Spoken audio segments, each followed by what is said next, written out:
Hi there, this is Rachel Adner, and this is my online presentation on the reading for the children of the Infidels, American Indian Education in the Colonial Colleges. I just wanted to say that I really enjoyed this reading. Learned a lot about American Indians and how they kind of started within higher education.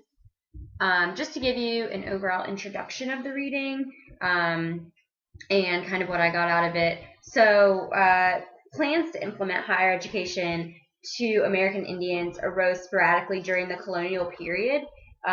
Within 10 years of the first European settlement at Jamestown, plans were underway for an Indian college. Around 1618, the Virginia Company, which pretty much was a wealthy investment fund, they wanted to ensure education and religious conversions for their settlements. And some of these other motives included that not only did they want to Christianize them, but they also wanted to quote unquote civilize them and make them into more of the European image.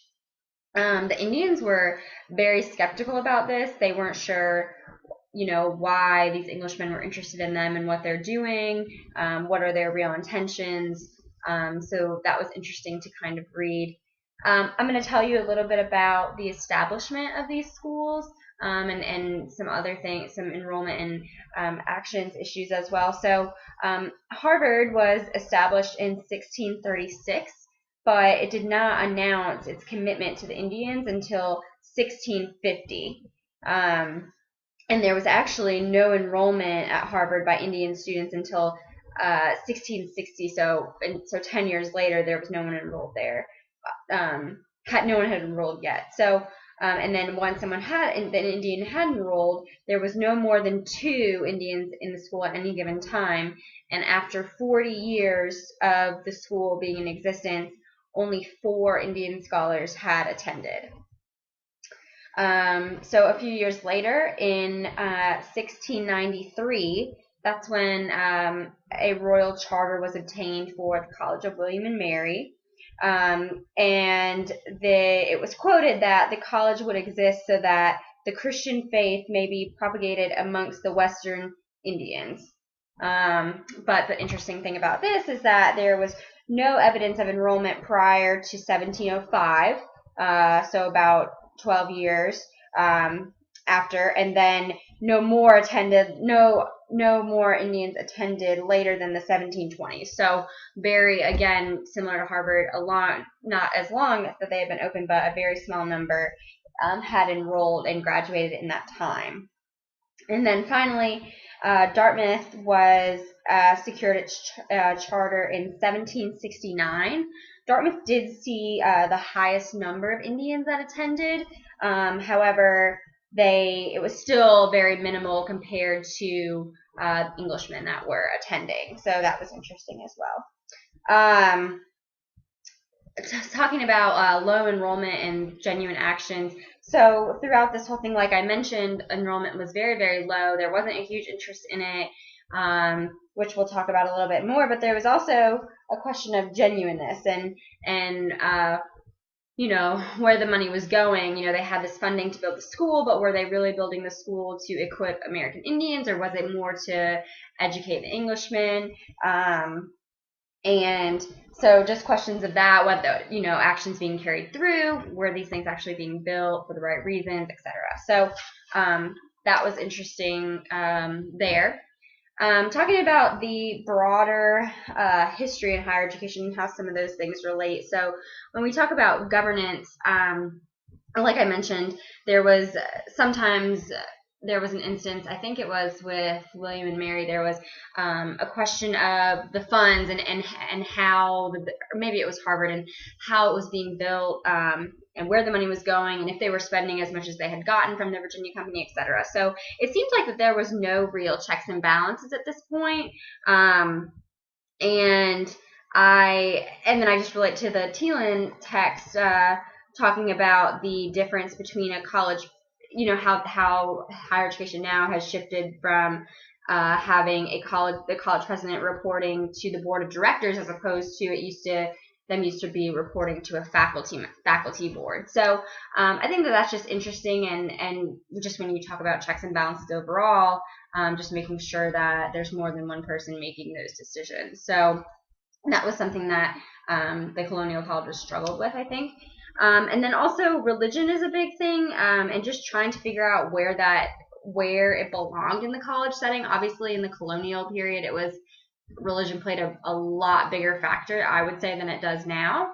So just trying to figure out when it's appropriate. I'm sure that we, as especially public institutions, struggle with especially probably faculty members voicing their opinions or not, or giving the class that opportunity to talk about things. So, and it's I would say most definitely at least in a public school, we feel as students that we can express ourselves and there's no kind of pushing either way. So obviously in the colonial period, that was somewhat forced. So philanthropy is another really big one. So a big thing that happened during the colonial period was you'd get these donors that would not necessarily be the ones that would be donating to a higher education institution, but when you put it into the words of, oh, we're going to educate American Indians and make it look like more of a missionary per se, then that's when these things were happening. That's when these donations came, because people were more interested in the missionary part of it and educating these students and more so than they maybe were higher education overall, et cetera. They wanted to look good. Additionally, changing curriculum and things that, so I just wonder, from the Teal and Text, we talk about the curriculum and what has changed since then, but I think back then, it's thinking about, were the things even interesting or relevant to American Indians? We're trying to bring them there, but why would they be interested? What are we teaching them that's going to be useful to their everyday lives? And I think thinking about today, I think we need to keep that in mind as well. What are we teaching our students, or what are our students learning? Are those relevant and transferable, I guess, to what they're really going to be facing when they leave school? So that's an interesting thing as well. And then going back to the philanthropy, sorry, I forgot to mention this when I was talking about this, but I think we also just need to think about, I didn't really relate it to today, and how we have donors. And so I think it's interesting. I wonder if their motives are somewhat the same now. Is it, I want to fund my alma mater or whatever, or is it I want to fund a certain group because I feel like I'm doing better, have a better cause, I guess, rather than just funding the university. So I think it would be interesting to look at donations, even that come into a school, where they're coming from, what they are, how many are for scholarships, etc. So, and then also just mentioning the profile of those students attending college. We talked about in the Teal and Text how it was continue to be mostly privileged white males. And I think that that's intimidating to, definitely in the colonial period, to Indians. They're not quite sure why they need to go. Then they look there and there's not a single person that's even like them. So, and I think today in higher education, I think that there's probably still some of that, especially at the Ivies, where, you get students that are first generation or that get to these campuses and are smart enough and would succeed there, but they get there and they don't feel comfortable because there's not a lot of other students like them. So I think that's just important for us to remember, that we need to make sure that we are making all students feel comfortable, and that that they can find their place on campus. So another couple of things talking about connections to higher education today. I just wanted to talk about, so in the reading, in the Infidels reading, it talks about how these Indians, American Indians, how a lot of them didn't succeed because they were trapped between worlds.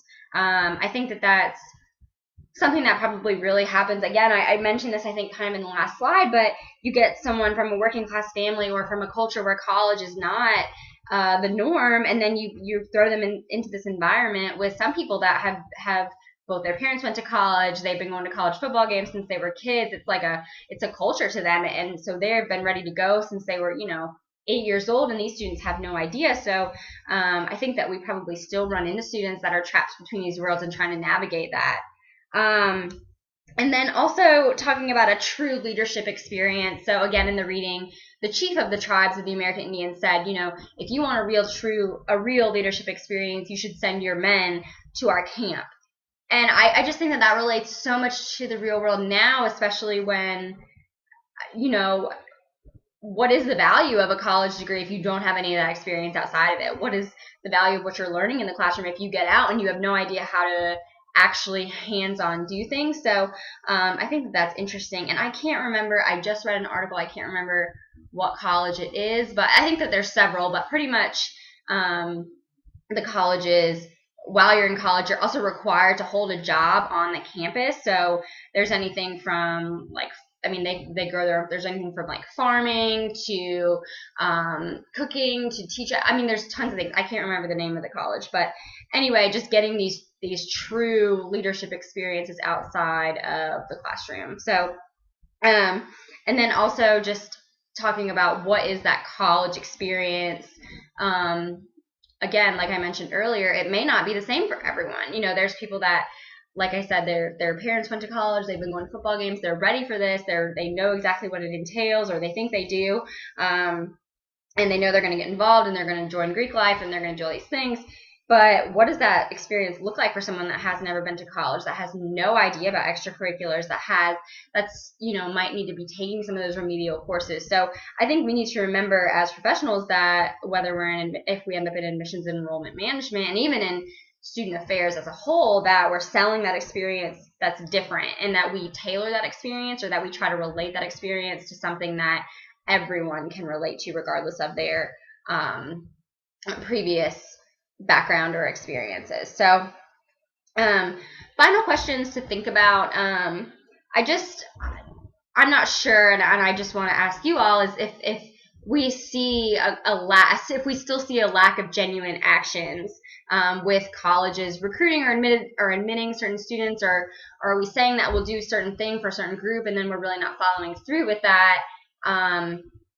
I'm not sure. I think I still need some time to kind of reflect on what some of those things might be, but it just that lack of those genuine actions kind of jumped out at me, and I was kind of thinking like, wow, are we still doing that? Are we saying that we're going to provide something and then we're not? You know, so that's just something to think about. And then do we still think that there's a huge issue, or what are those main issues with students being trapped between worlds in regards to attending college, and what can we do as professionals to ensure that those students make an easy transition and feel supported around peers or that may be different from them, or that are maybe facing some of these challenges for the first time? So this will wrap up my presentation, and I hope you all enjoyed it. Thank you.